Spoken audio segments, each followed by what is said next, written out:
Wintering to wellness. It says a lot. I mean, of course, there's weather involved in what we end up picking as our favorite or least favorite seasons and everything, or what we're able to do. But I anticipated seeing winter across the board, but then I remembered when I was in Seattle, so many people hated the summer, and that was my favorite up there because their summers are mild. And then when they get into the 80s for like a couple of days, it's like heat wave, and so they're really not about the summer up there. But noticing and anticipating for myself, anticipating that winter was going to be the answer, it speaks a whole lot to this um, this cognitive dissonance that we find ourselves in with this particular season.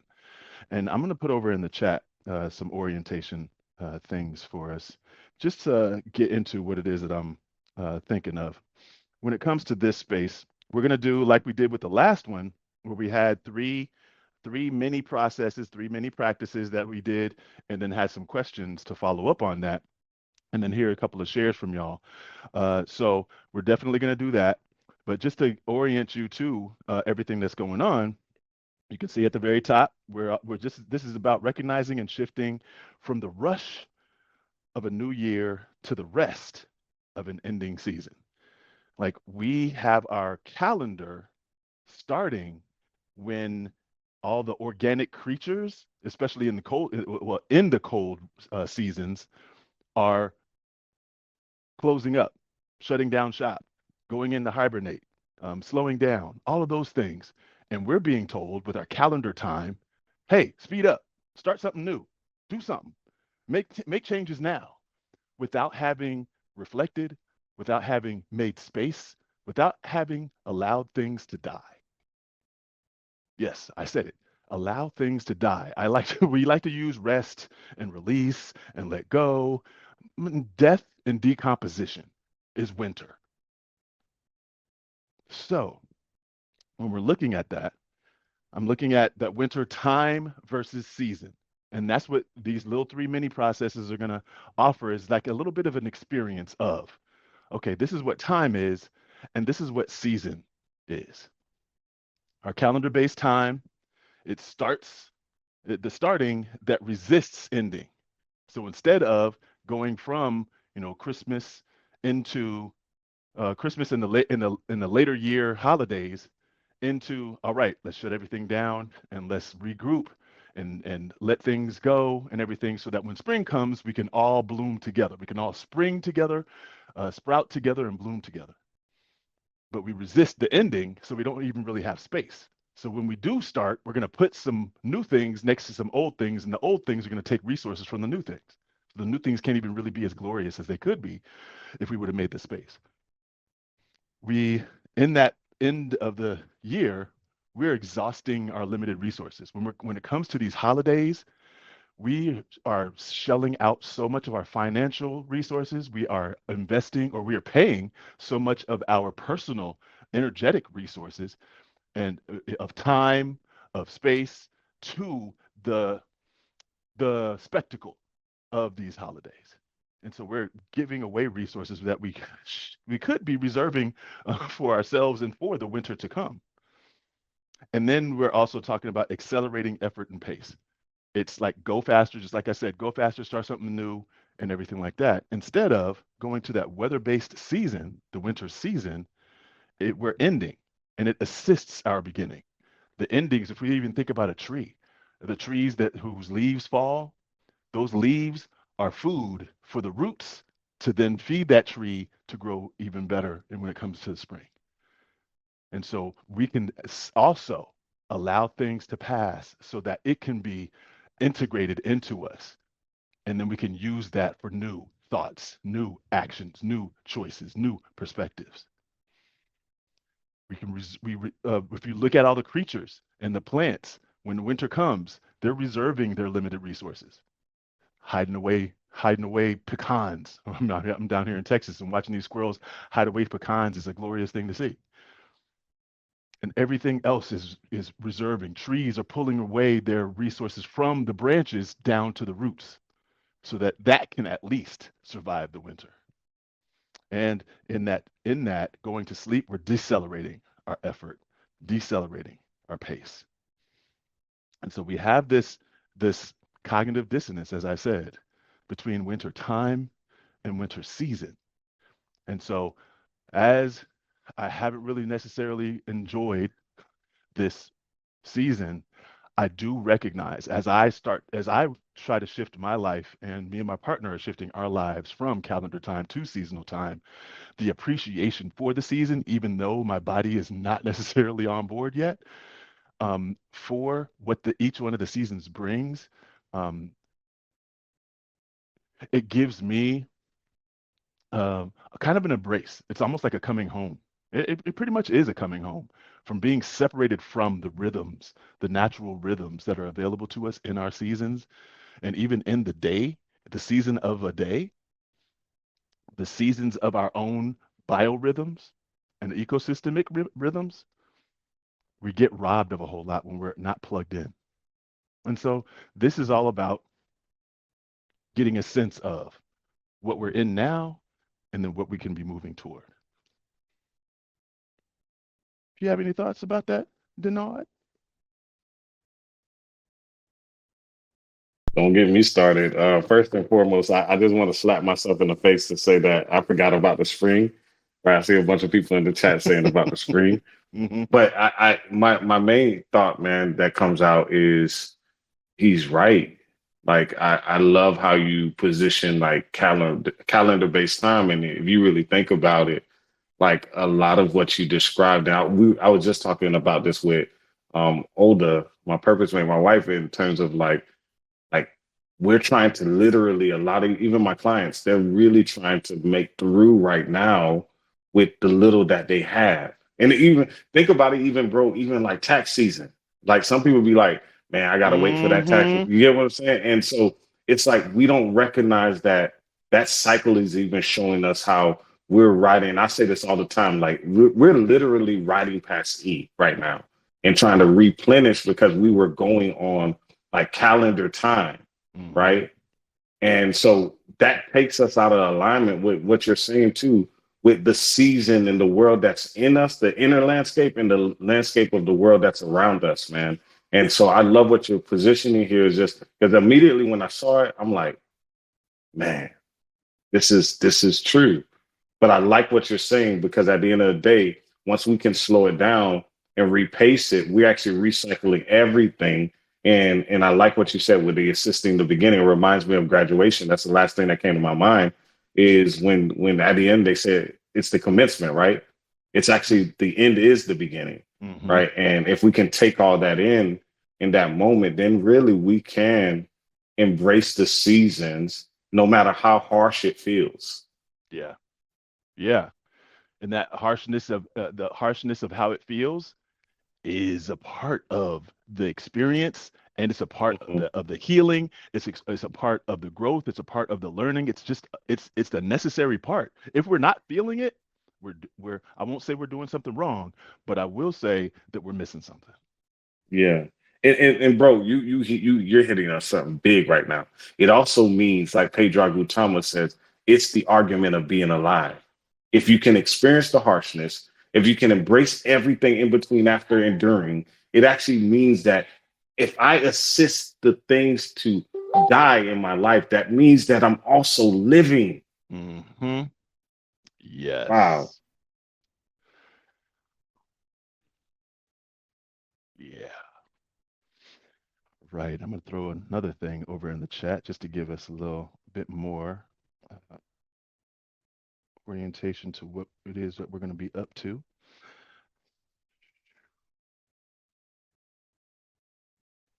Okay. So, what I just put down there is my More Like Plants picture that I use to orient us in my sense of self rooms that I do, or circles that I do on Saturday and Sunday at noon Eastern. There are body-based practices. I guide us through those. And this framework of looking at our blooms being our head, hands, and feet, and our stems being neck, arms, and legs, and roots being all of that juicy stuff inside of our torso, chest, back, and belly. Looking at it like that, it's, oh, okay, if we're talking about winter, And I was talking about trees earlier and plants earlier, bringing their energy from, okay, let me not put energy toward the coldest part of me that the heat is just going to go away, the water is just going to freeze and go away, etc. Let me take it down to the roots. And it's the same thing with us, bringing our energy from what we're looking at, what we're grabbing onto, what we're stabilizing ourselves with our feet, what we're moving toward with our legs, what we're reaching toward with our arms, what we're turning toward with our necks, all the way bringing all that energy to what's up in the root system. What's going on down there? What things haven't been processed? What's still stagnant up in there? What's maybe turned from stagnant to toxic? Where are the wounds at that need to be tending? And so looking at each one of these, you have a mental hold, you have a physical hold, and an emotional hold. We're talking about things that we want to let go, things that we keep on holding on to. I don't know why I'm holding on to that. I need to let go of this. Where does it fit for you? It can be across multiple. Usually it is across multiple, but we might even be able to make some distinctions. How am I mentally holding? How am I physically holding? How am I emotionally holding? And so to get into a little bit of that, we're going to go through 3 breath focused practices and get a sense of the different paces of time that we have access to. And we sometimes passively just go along with some things, and then we can actively actually plug in to some others. So what we're going to do is each one of these are going to be 30 seconds. I think the last time I might have, it was 2 minutes, I believe it was last time. Maybe it was 1 minute. Um, but this time it's going to be 30 seconds. And I'm going to use 30 seconds because the breathing, breath work, if anybody's done like really intense breath work, whew, it can be a challenge. So to make it accessible, we're just going to do 30 seconds. And in the groups that I'm going to be doing based on this on Saturdays and Sundays are going to get a little bit deeper into each one of the other practices as well. But we're going to do 30 seconds. I'll let you know what we're going to do on each one, and then I'm going to put some questions in the chat after it to get a little bit of share from a couple of folks. All right. You have any questions or thoughts before we get started, Denard? Oh no, no, I'm already ready. Like as soon as you said hold, I done shifted my mind. I'm ready. Okay. All right. So everybody go ahead and find your body in a position that feels comfortable for you. Standing, sitting, or laying down, and check in with your body to give you a little bit more information about that. Your body might let you know outright, but you might also check in and see if you're high energy, you might want to stand, low energy, you might want to sit, anything else in between, you can, if you're low energy, you can lay, and then anything in between, you can sit. We're just going to be engaging our breath. So when you get your body to that position, go ahead and find your breath. And that's all about bringing your awareness to all the components, how fast you're breathing, how loud you're breathing, how deep you might be breathing. You might be breathing shallow.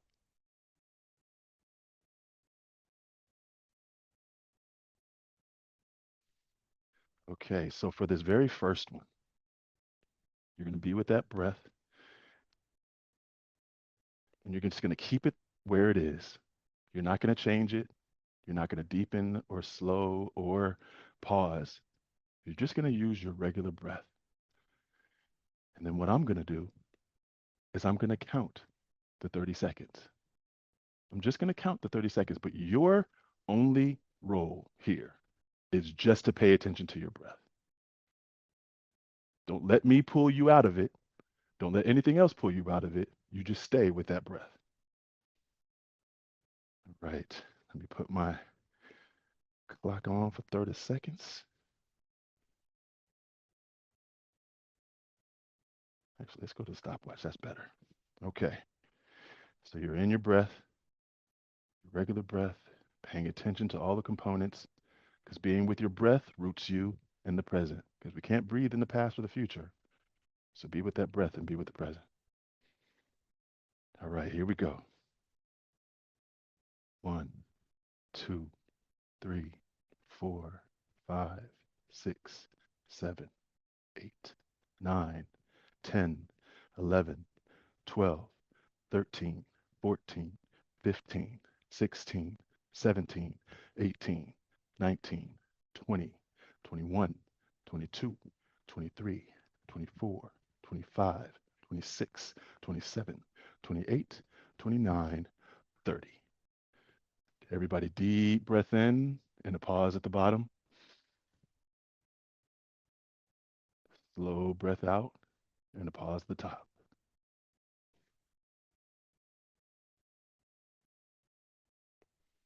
All right, back to your regular breath and still stay attended to it. Even as I put the questions over in the chat, still stay with your breath so that you can be present with whatever shows up for you when you get curious. Now, that first one was all about counting time. That's the time that we're usually in. We're looking at our watches, we're looking at our phones, we're looking at the calendars, we're looking at the clocks on the wall or freestanding on a floor, and we're looking at the sun, we're looking at the stars, and we're counting time. It's just a count that's just happening. The same way that we can passively hear our thoughts, that's the count that we're just kind of going by.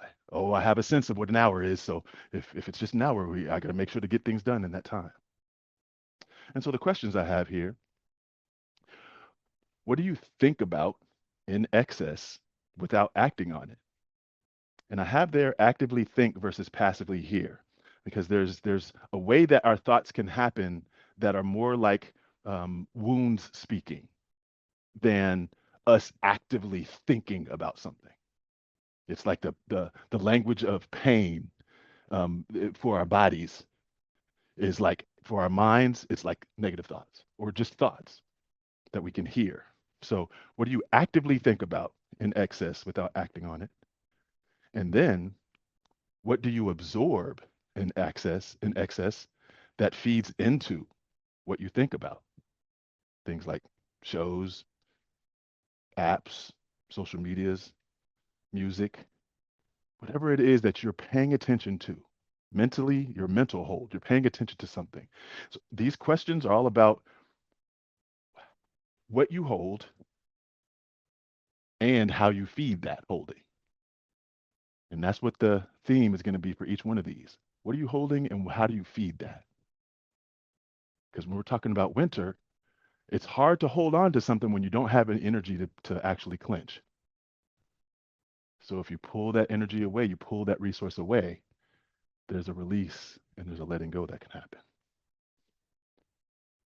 So I'll take a couple of shares on that.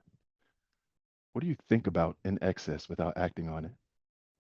And what do you absorb in excess that feeds into what you think about?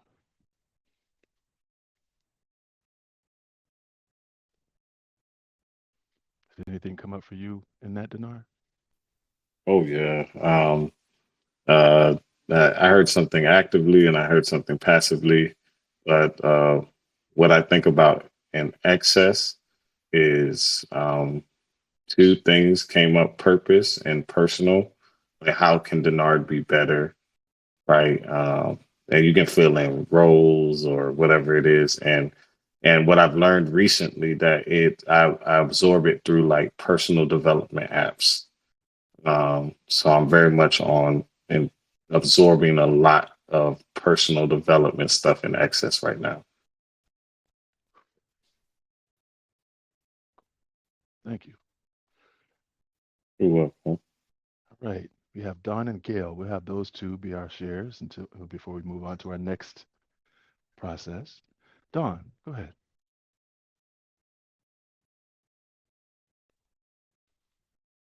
If you're talking, Don, you're muted.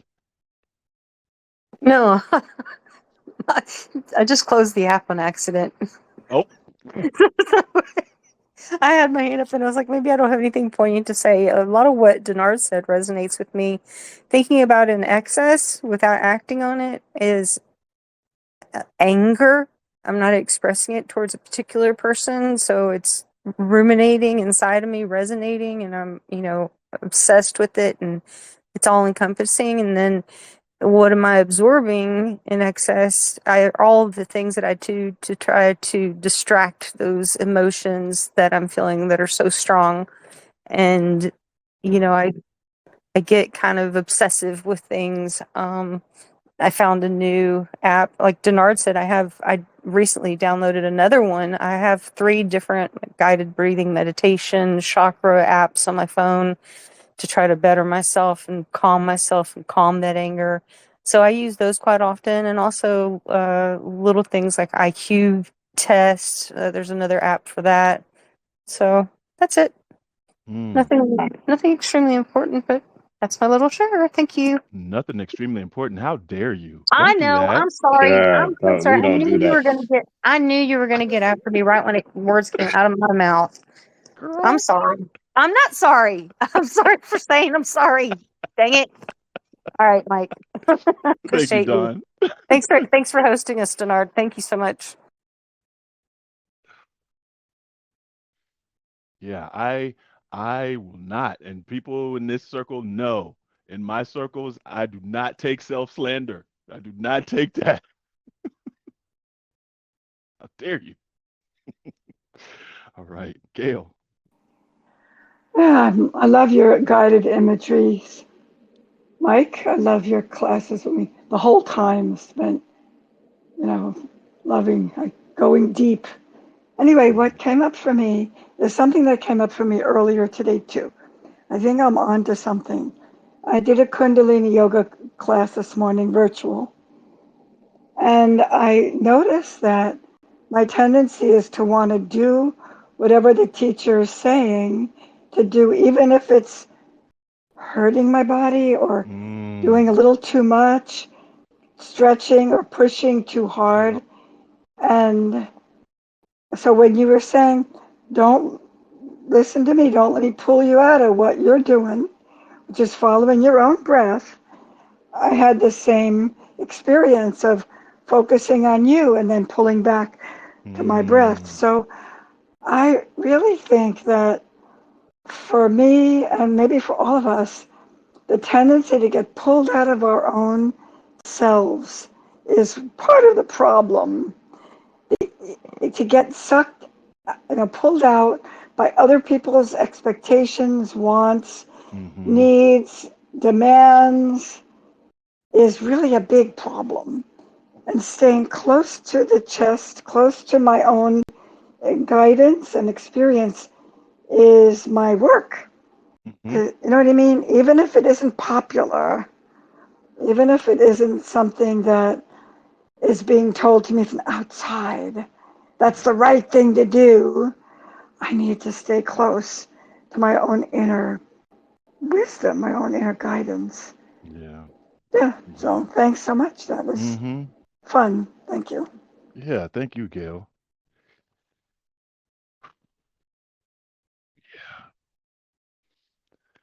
All right. Another way to, for those of y'all that are, and I hope that y'all are doing this, either screenshotting or copying and pasting these questions and processes and orientations and everything so that you can, excuse me, do these with yourself in the future. But another way to just collapse those questions is just what am I mentally holding on to? And that is a particular thing. It's not just, oh, anything that's in my mind is something that I'm holding on to. It's what do I keep returning to, whether passively or actively? What am I returning to? Because I'm holding on to something in that. Right. Our next breath practice that we're going to do is all about breathing time. Still going to be 30 seconds.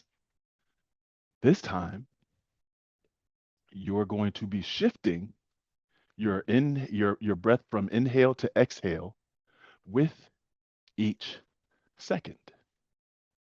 With each second. So instead of saying the time, 1, 2, 3, 4, I'm going to say in, out, in, out. It's going to be fast. It's one of the reasons why it's only 30 seconds, because that is damn near a hyperventilation. But this is all about us experiencing what that time is, that mental time is, 1, 2, 3, we're counting. Now we're going to put it in our bodies. We're going to put that count in our bodies. And then you can experience what that is. All right. So again, back to standing, sitting, laying down, back to paying attention to that breath.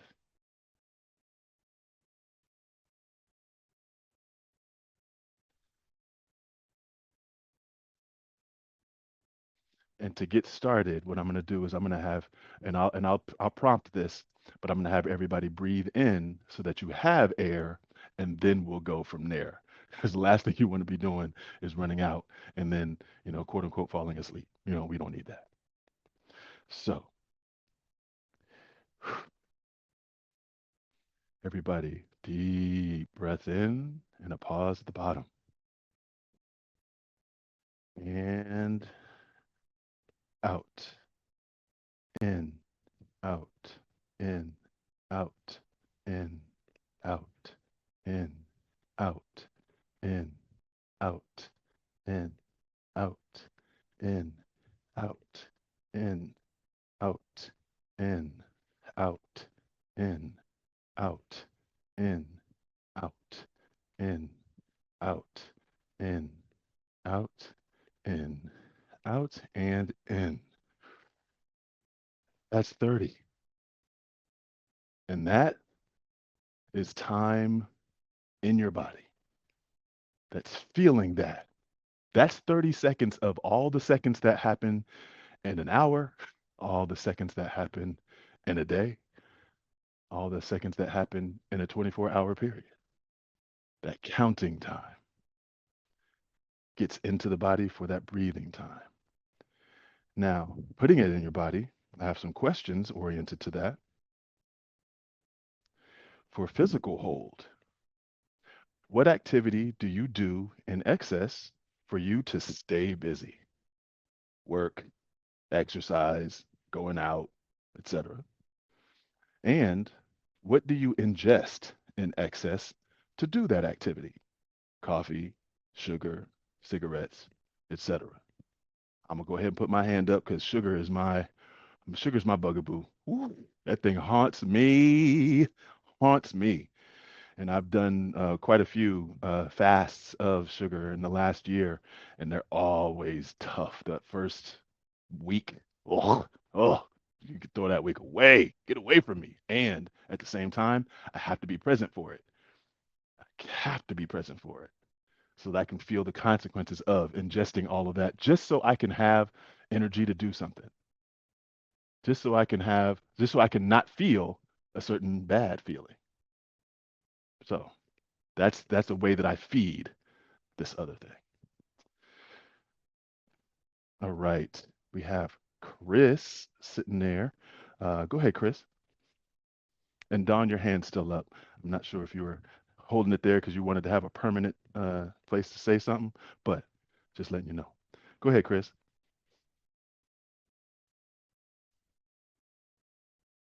Uh-oh. Did we lose Chris? No, Oh, no, Chris is Chris is still there. No, I there. was talking to myself. Sorry. Happens. What activity do I do in excess to stay busy? It's work right now, but I'm going to say that's forced because I'm in healthcare and Mhm. it is the busiest time of year. So, because I'm a provider, I work for a provider.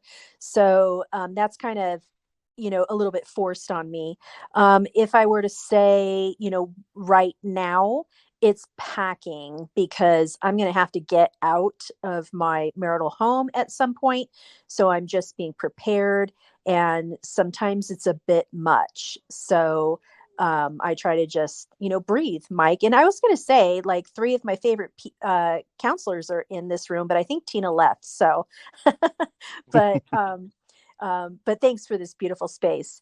What do I ingest in excess to do the activity? I'm kind of a stress eater. And so I would say fried potatoes. So I've literally had to Mm. stop buying potato chips and because I will eat the whole bag mindlessly because I'm just like, working kind of mindlessly, right? Going through the steps of my day to day and just like eating. So I switched to nuts because they're so much healthier for me. And I Mhm. just portion them out. So trying to make the switch away in so many things of unhealthy processing to healthier processing. Thanks. Yeah. Thank you, Chris.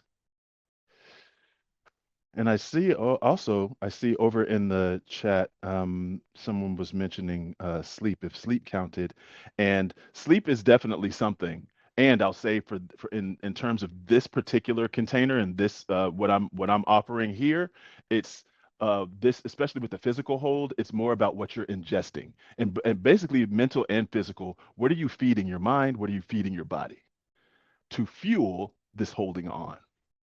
That's what we're getting at is I'm fueling this holding on somehow, like holding on to an old relationship. How do I fuel that? I keep texting, I keep calling, I keep looking, I keep searching, I keep pining. Whatever it is, I'm fueling this holding. And if I didn't fuel it, what would happen? I would have to feel some certain things that I may not want to feel. Right. So we have Cassandra and Loretta. We'll have those two be our last shares on this particular part. Go ahead, Cassandra. Hi, Mike. Hello. This is like a confession because I feel you're a holy man. I hope you don't take that offensively.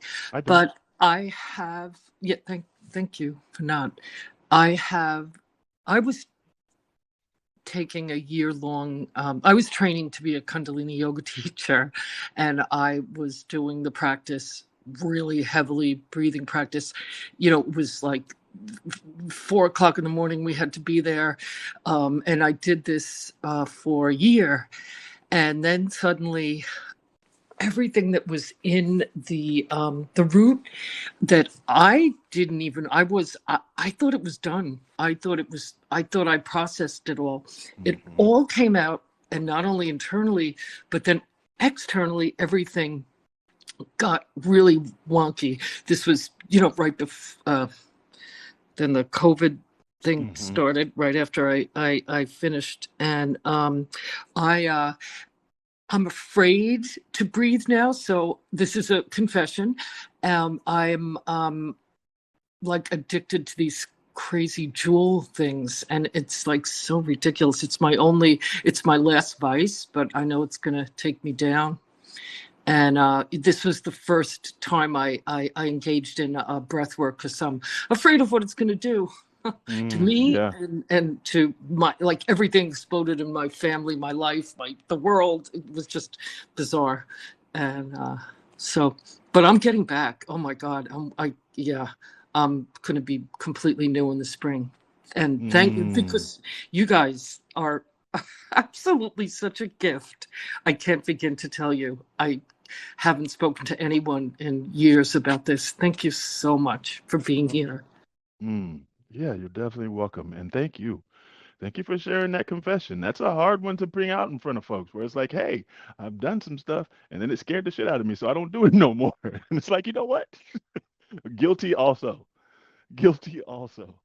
So, Right. I didn't know how much power I had, and I don't want to know. I'm not ready. I don't want to know. hmm, yeah. But we don't have to know everything, right? No, no. And we'll do ourselves a disservice trying to. Yeah. You waste a lot of time and just going in a circle. Hmm. Yeah. Thank you, Cassandra. Thank you. All right. And then we have Loretta. Go ahead, Loretta. Hey there.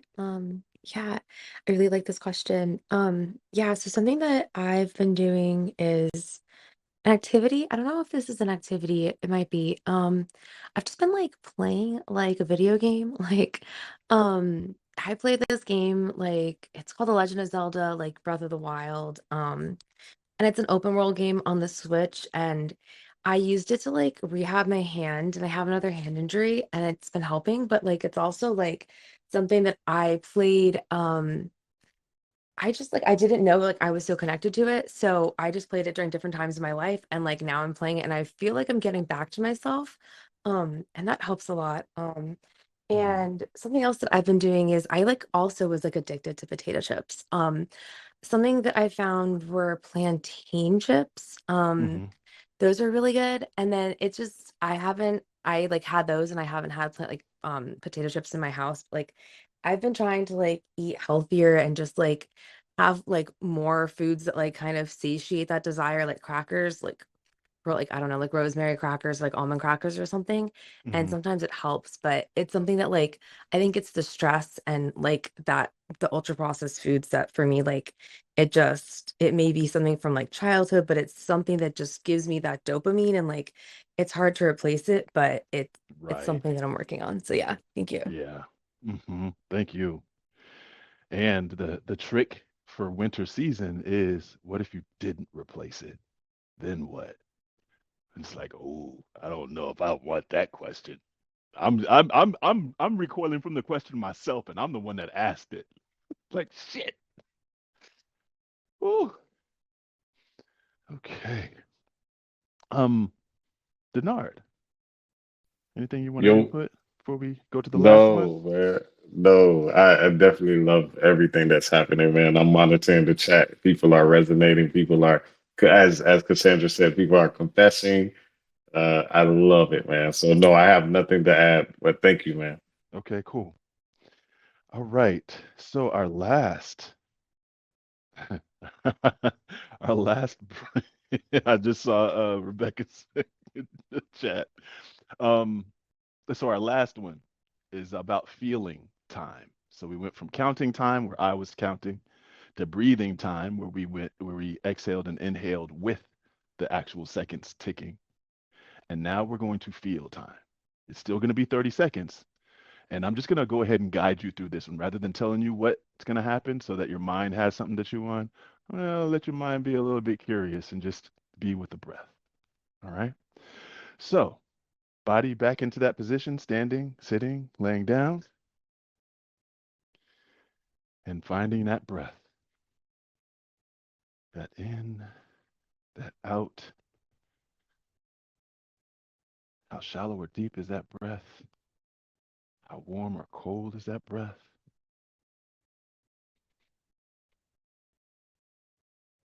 And from here, I'm going to have you deepen and slow your breath. So you're going to deep, slow in to the edge of your capacity down there, and then a slow breath out to the edge of capacity up there. Deep and slow in, slow out. And at your own cadence, at a cadence that's best for your body. You might hear my breath and want to emulate. You might even hear me go in and out, but this is about your deepest in and deepest out.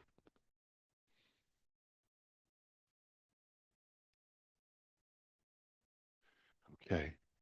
So as you're there, I'm going to let you know when we start and when we stop. Deep, slow in, and slow out, and we've started.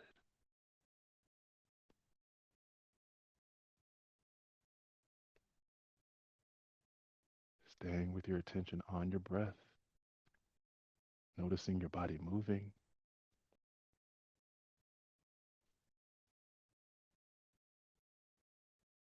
any other sensations that might show up.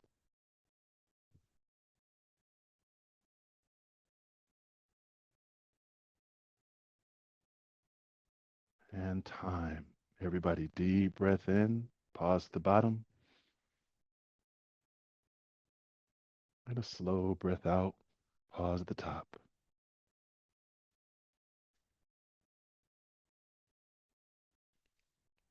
And back to your regular breath.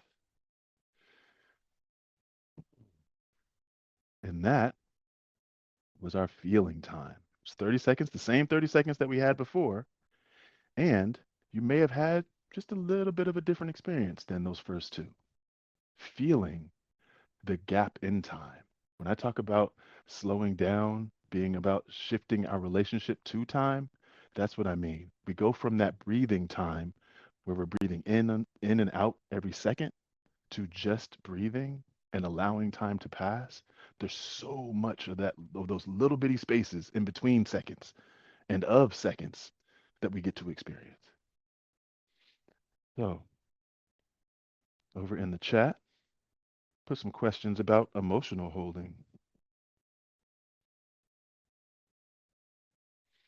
For emotional hold, there's a couple of feeling questions and then the feeding question. What feeling do you try to interrupt when it comes up? Discomfort, anxiety, etc. What feeling do you try to prevent from coming up? Happy, sad, anger, fear. What do you do to interrupt or prevent that feeling?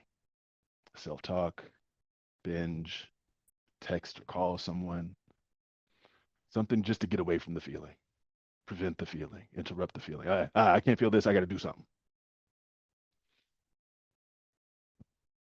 I'll take a couple of shares on that. We have Martha and Kathy jumped on up. We'll have those two be our shares. Go ahead, Martha. Hi, everybody. Uh, it's so funny when I think about when I want to retreat from a just a brain overload of information. And I do a lot of really great things, like have a cup of tea or eat good food or get outside. And when it's not 13 degrees out like it is now where I live, like walk in the grass with my bare feet and meditate. Those are wonderful things. But one thing I do to just completely escape is watch YouTube videos of pimple popping. And I am so almost embarrassed to say it, but it's just the truth. And I'm a super detail oriented person, like a dental assistant cleaning your teeth and like scaling. And it's like a power washer maybe on the driveway or the sidewalk. There's just something incredibly satisfying about that. And it's so funny, but it does just completely take my mind off of what can be overwhelming, like Mm-hmm. just information that I'm trying to sort in my brain, and it goes between the trauma side of my brain and my reasoning and my calm. And so, yeah, that's one thing out of all the Yeah. tea drinking and meditation, etc. So, don't judge me. Not happening. Yeah, right. I know some people are like, "Oh, that is so absolutely disgusting." And I know it kind of is, but it's so funny. All the same. Thank you, Martha. I appreciate you following suit with the confessional that we're doing up in this room in this circle today. Hey, just being transparent and honest, man. Yes. Yes. Thanks. Thank you. All right. And Kathy. Okay, that share was fantastic. Thank you for that. That was fantastic. Oh, your honesty is just a pleasure to be around. So I raised my hand with the questions for the third exercise, but I still was regulating from the second one. Mm-hmm. So, Mm-hmm. so the before this group tonight, I was super self-regulated, and my breathing it was good. It was deep. It was even. It was, I'm calm. And in the second one, going to that in and out, I had a visceral response to that exercise. I actually felt very unsafe. And I think it triggered my lack of breathing in my life and the lack of deep breaths. Yeah. So that second one sort of took over into the third one, but I was really glad that number 3 had those longer breaths. And so obviously it's all tied together, right, Mike? Mm-hmm. Physical, emotional, it's all a web of everything to pay attention to. And when I look at, the questions, whoop, circles be circling. I don't know what's happened here. Hold on. Trying to find them again. Oh, here we go. Is it what feeling do you try to interrupt? Is that the one? Yeah, that's Yeah. the one. All right. So, what feeling do you try to interrupt when it comes up? Well, typically, my go-to is sadness and anger. Mm-hmm. Are the ones that I typically try to interrupt, and I try to prevent that. But I have been sitting in those more lately, which I'm thankful for. Um, let's see.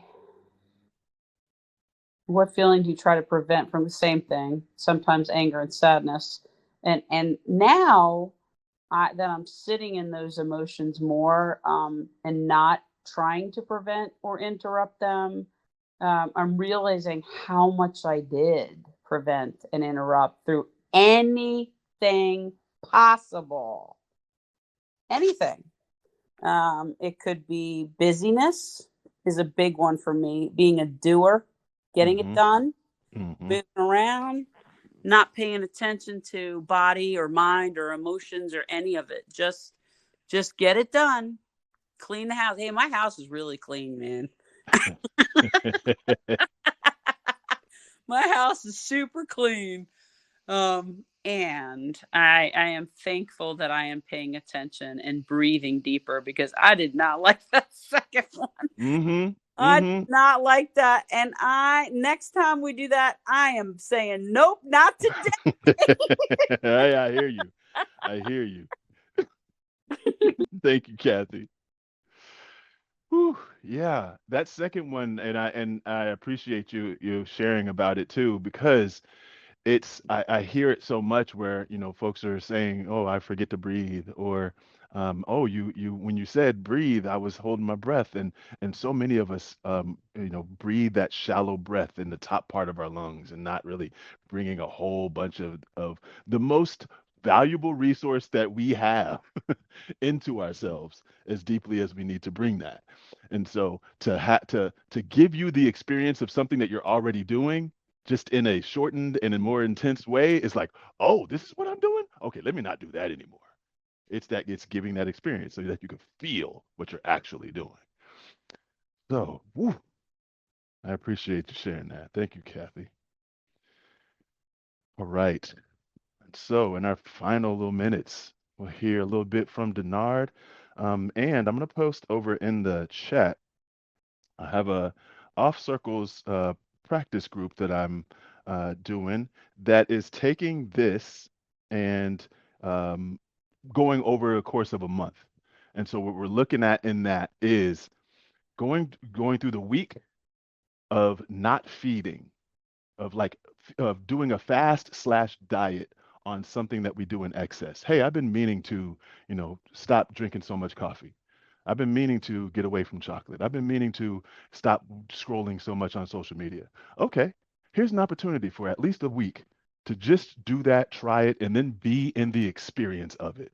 And then we come together and process what we went through. And so we have a practice that's also along with that. So it's just okay, we go through this fasting of this thing. There's some practices that can help support you during the course of it, and then we process at the end of it. So that's over in the chat for you. Denard. Yeah, man. This is really deep. I'm still processing it. Rebecca tried to call me out. I had to show her I don't like challenges, so I had to respond, had to respond to it. But I really appreciate what you kind of called out here. It's like, and this, it's interesting what you said. So that's also when we use the phrase autopilot, we are on autopilot, but we're actually auto crashing in a way. Like if we Mm-hmm. continue, right? And it's interesting, like how our breath is so essential to everything. Like it really just blows my mind. Like how I am operating and how I think I'm operating are two different things. Mm-hmm. Mm-hmm. Yeah, man. So I'm actually still processing all of this, to be honest. I'm like literally still processing all of this, but it also brought to mind where, um, yeah, man, I don't want to, I could talk for days, man. This is a great exercise because what it did was kind of, it did the exact opposite. It slowed me down. And it kind of, if you really think about it, it bubbled up to the forefront things that I justified to continue to maintain my high, right? Yeah. Yeah. Um, and then when I experienced my crash and my low, I actually started to project and blame other things and other people, but I never looked within, right? So this is eye opening. And I think that word really resonates with me. This was a confession, right? And I feel like Mm. that's my wintering, honestly, like um giving me an opportunity. And this is again where we started, man, like to honestly not to try to make things fit. This is really what comes up for me. Like that harshness was really saying, can you really feel? Can you slow down and feel? Can you Mm-hmm. really see what's going on, right? Can you really start to say what you don't like instead of just trying to barrel through it, push through it, be productive and trying to make things work, right? Mm-hmm. And this was really a moment where it's like, but I appreciate this. I appreciate this because I needed it. I look forward to coming to these moments. And I was actually partly just plugging people into this space saying, like, hey, I'm like, you need it because I know I need it. So let's need it together. Let's do this together. So I really do appreciate your practice, man. It's for lack of better terms, in a phrase, it's life saving. Mm. You know, it's interesting. I'm having like a triple experience with that.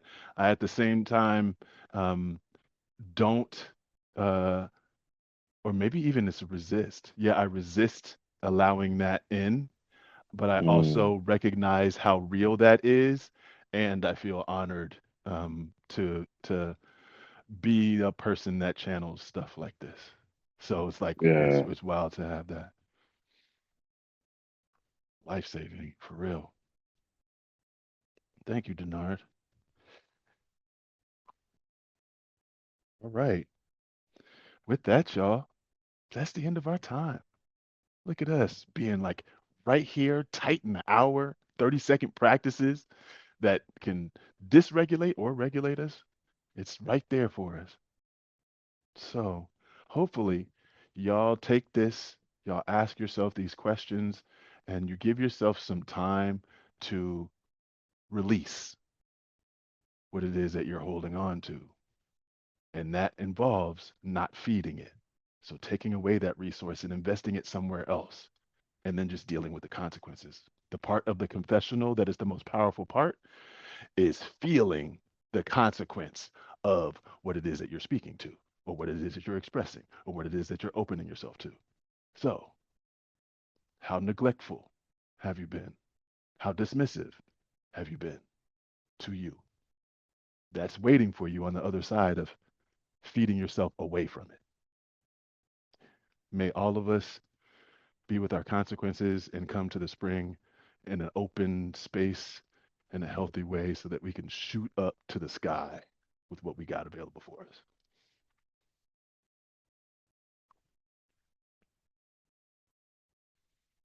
All right, y'all. We don't want to leave. Don't want to leave. You know, somebody said that to me in another group. Now I know, no, I understand it. I understand it. I'm converted. I understand it. I understand it. Like, and then what made it worse, Rebecca? Like he ends with like this poetic justice phrase, and like I feel like I need to shoot up to the sky. But I'm like, well, wait, you leaving? What's going on? Yeah, I thought we were going to the sky, Denard. Come on. Oh my goodness. Oh my goodness. I really do. I'm gonna leave because I gotta leave before you leave because it's not gonna work for me, man. Go. You no, you hang up. No, you hang up. No, yeah, no. You go before I go. I go before you go. We go. Let's try to do it at the same time. Okay. One, 2, 3. Oh, not working. 4, 5, 6, This is 7, hysterical.